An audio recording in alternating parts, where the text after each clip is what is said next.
Okay, so truth be told is a perfect example of why you shouldn't waste your time on Apple TV Plus. You know, Apple TV is just looking for ways of expanding its revenue because after Steve Jobs passed on, that creative spark disappeared from Apple. We've got other brands doing much better, but Apple is still hanging on because of its brand name, but now it's going into new territory because they can see that revenues from that gadgets are actually not going to be sustainable going into the future.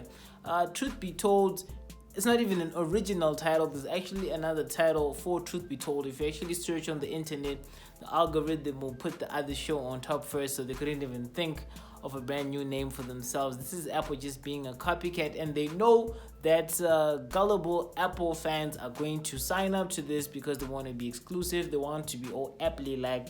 I don't see Apple TV Plus being popular among competitor gadgets where they're also going to be showing Apple Plus. So looking at the Truth Be Told, it's a situation where this is a Tyler Perry type of flick where the support actor is actually a better actor than the lead actress. So I don't know how that's going to come out.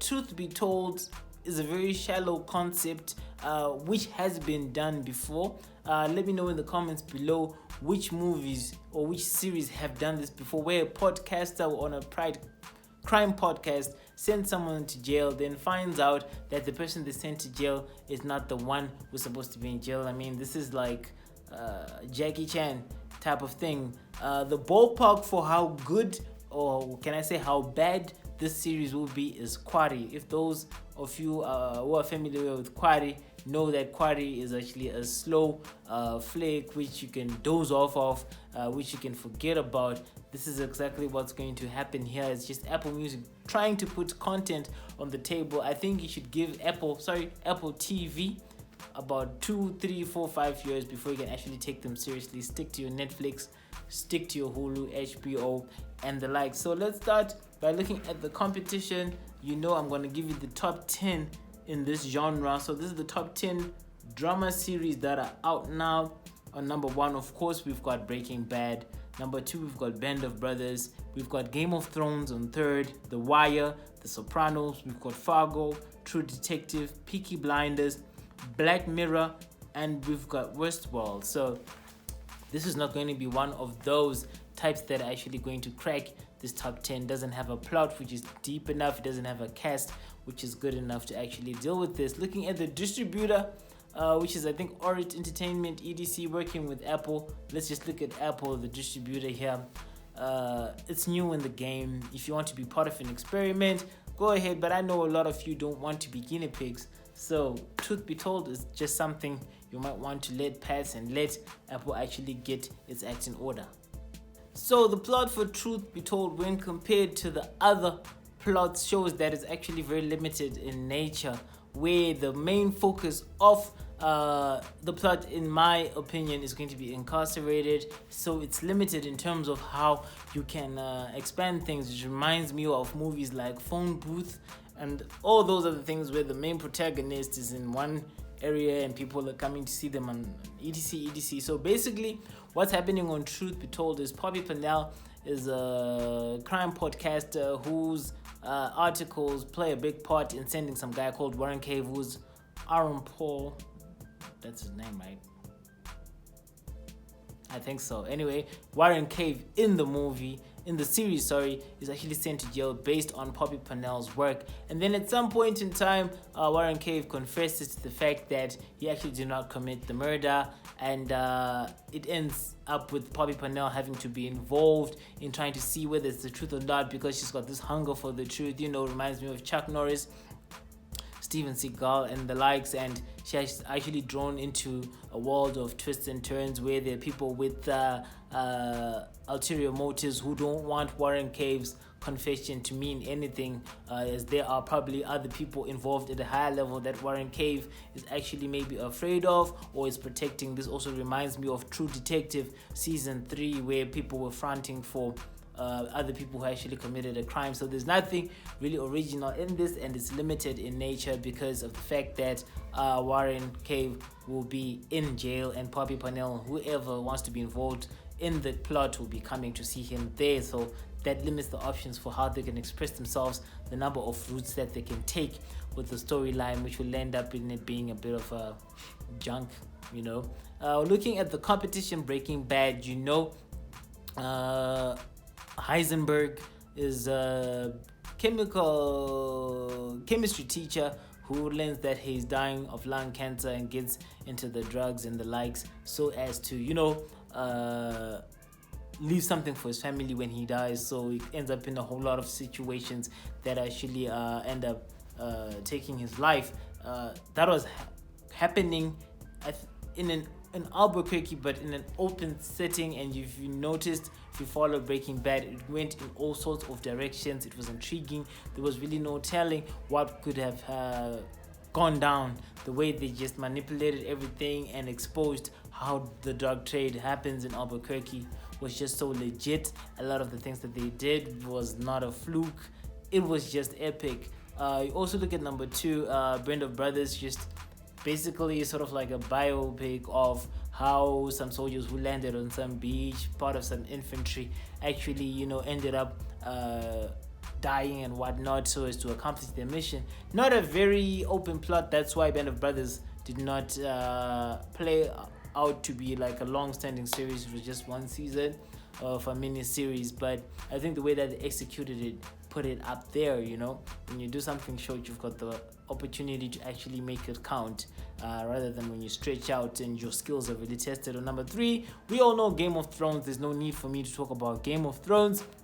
If you're one of those aliens who have not watched it, I mean, I would say go watch it. Just skip the last season because it's a disappointment. But it was basically 9 houses fighting to rule over Westeros, and then in the background there was an ancient army, the dead White Walkers, etc., who were coming in after a long time hibernating or whatever you call it. But there were also many subplots within the 9 houses and, you know, other things which made it very interesting. So when you look at the top 3, you know, truth be told, is not something that's going to crack it. And I mean, why start paying a subscription for a service with only 22 shows of original content that it's creating, and some of them are like this? It's sort of like a lazy approach by Apple. So it's not something that I think you should look at. If you're not convinced that it's actually a waste of time, wait till I get to actually the trailer, which I'm about to talk about right now, to show you elements of the trailer which show that this is a non-entity. And if you know anything about the critique, when I say that something is rubbish, ask those who created Gemini Man. I told you that that movie will flop, and it's going to flop. Actually, it's already flopping. It's rated right now around 5.6, 5.7 out of 10. I was kind enough to give it a 7 point something, but I did note that it could fall from 7.5 and actually be a flop, which it has done. It has tanked. It hasn't actually managed to cover its profit. We'll see what it will be standing at after a month, but as it stands, it's a flop. Those who watch Gemini Man, let me know in the comments below if you agree with me. The first thing I noticed when you get to the trailer is that Poppy Pernell is wearing Beats by Dre headphones. I mean, the product placement, Apple, you already are trying to sell us Beats by Dre headphones. So if you're willing to make misplaced product placements like this, what else are you willing to do just to make a quick buck? You're already showing us that with this flick, it's not about the content, it's not all about the education, it's not all about the entertainment, it's about making money. Yes, we know you want money, but please, the lengths to which you're gonna go to get it really affect the movie, showing us the type of compromises that you are willing to take, and this is not good for a long-standing series. Other product placements that I already told you that I don't like is in the Fat Joe video, yes, that I reviewed a few days ago, where he's got candy pens and Fashion Nova all in the wrong places, distastefully placed just so you can actually sell some advertising space. You also look at Avengers, it's very good at misplaced product placements. You've got billionaire Tony Stark in an Audi R8, that doesn't make sense. You've got King T'Challa in an Audi, that doesn't make sense. And now we've got Poppy Pernell with Beat headphones, that just naturally turns me off. Anyway, in addition to that, Poppy Pernell is not convincing in her performance at the start of the trailer. She's not very good with the expressions and bringing out the emotion of the moment. When she's outlining how she got Aaron Paul, or Warren Cave in this instance, incarcerated. I don't feel the emotion, even though they tried to put the sound effects. I'm not touched. I'm just looking like same old thing, just a different day. This is something that I'm not gonna watch.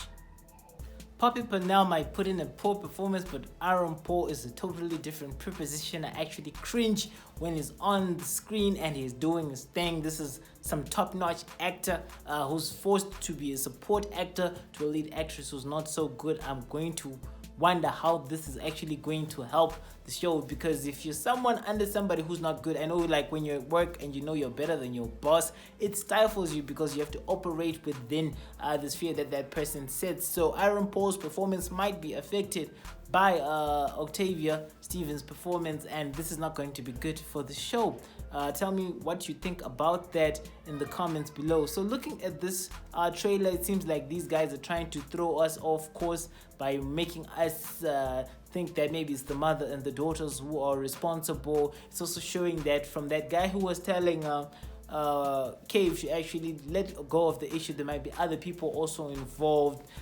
The plot looks like it's got its foundations in a very poor concept, because let's say it's the mother and the two daughters involved. In the trailer they say, how could the mother and two daughters sleep through such a tragedy? I mean, can't these things have been looked at in a trial? Are you saying that the trial was that shoddy? I mean, were they poisoned? You could have checked at the lab, you could have cross-examined them, DNA checks, whatever. All this thing that they're saying, the weapon was never found, etc, etc. That's some rubbish that a proper prosecutor could actually have cross-checked and unearthed. So looking back at the trial, which has brought the issue here, you can tell that a lot of work was not done. Whether that was deliberate or not is another issue. This looks like it's just a case of poor script writing. So at the end of the trailer, the name throwing starts, and you know I don't like name throwing. Octavia Stevens, Academy Award winner, Aaron Paul, Emmy Award winner, whatever. It's a sign that people are not really confident of their product, that it will just deliver. There are a lot of series and flicks that are released without the name throwing, and they actually are successful. It's a very good sign that things are not well in the house. And I've got this one for name throwing, and I talked about The Gentleman in the trailer reaction I did some days ago, that they were also using name throwing. And when you looked at the plot and how everything came together for the movie to come out, you saw that everything was not right. I will recap for you to show you exactly what I mean. The critique thinks of things in a very unorthodox way, and it might not make sense right now what I'm saying, but when those movies come out and the performance figures come out, you'll understand what I'm saying. When people start to name throw on a trailer, it shows that they're not very confident about what they are producing. So this is what I think about Truth Be Told. Don't waste your time watching this. Do not waste your time subscribing to Apple TV Plus. I mean, I have Apple gadgets myself, which I'm not a fan of, but that's not the point here. If you just look at the facts that I'm putting forth, you'll know what I mean. The recap for my first trailer review is coming out, and I passed that with flying colors. So just follow the channel for some more insights. You want to know what to use your time on and what to not use your time on. I'll do the research for you because I want the channel to grow with you. Let's work together on this. So subscribe to the channel, like the video, share it, and you know, let's just grow as a community and get this thing popping. Cheers.